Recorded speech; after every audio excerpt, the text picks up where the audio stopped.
Orin Dáfídì Kejilelogun. Ọlọ́run mi, èéṣe tí ìwọ fi kọ̀ mí sílẹ̀? Èéṣe tí o fi jìnnà láti gbà mí là, àní sí igbe ìkérora mi? Ọlọ́run mi, ní ọ̀sán gangan ni mo kígbe, ṣùgbọ́n ìwọ kò dá mi ní ohùn, àti ní òru èmi kò dákẹ́, ṣùgbọ́n síbẹ̀ ẹni mímọ́ ni ìwọ, ẹni tí ó tẹ ìyìn Ísírẹ́lì dó.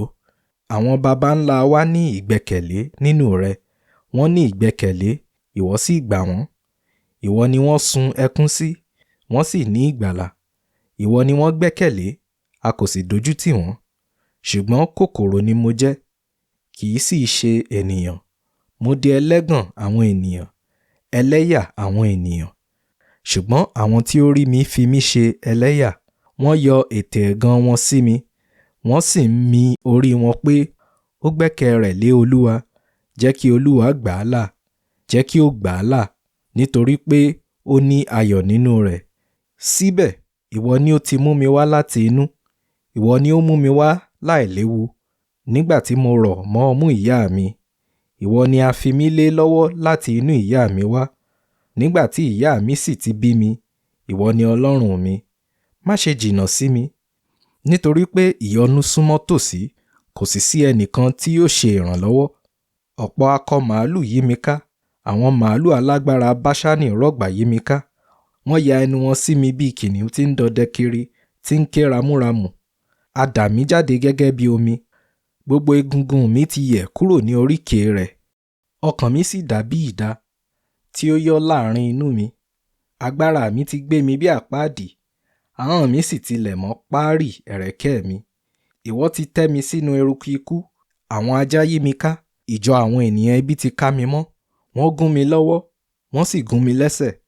Mo lè ka gbogbo àwọn egungun mi, àwọn tìkára wọn ń wò, wọ́n dójú lé mi.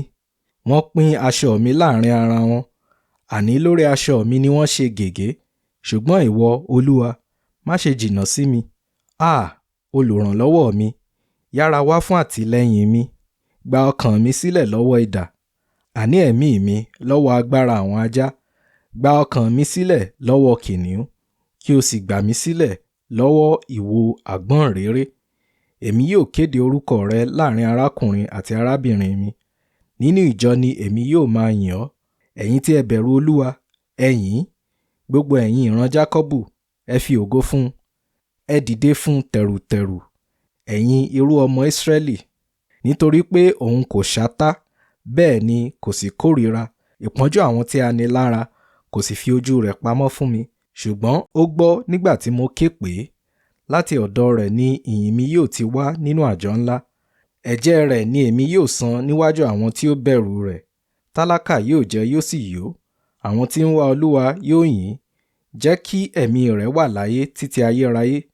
Gbogbo òpin ayé ni yóò rántí, wọn yóò sì yí padà sí Olúwa, àti gbogbo ìdílé orílẹ̀-èdè ni wọn yóò jọ́sìn níwájú rẹ̀.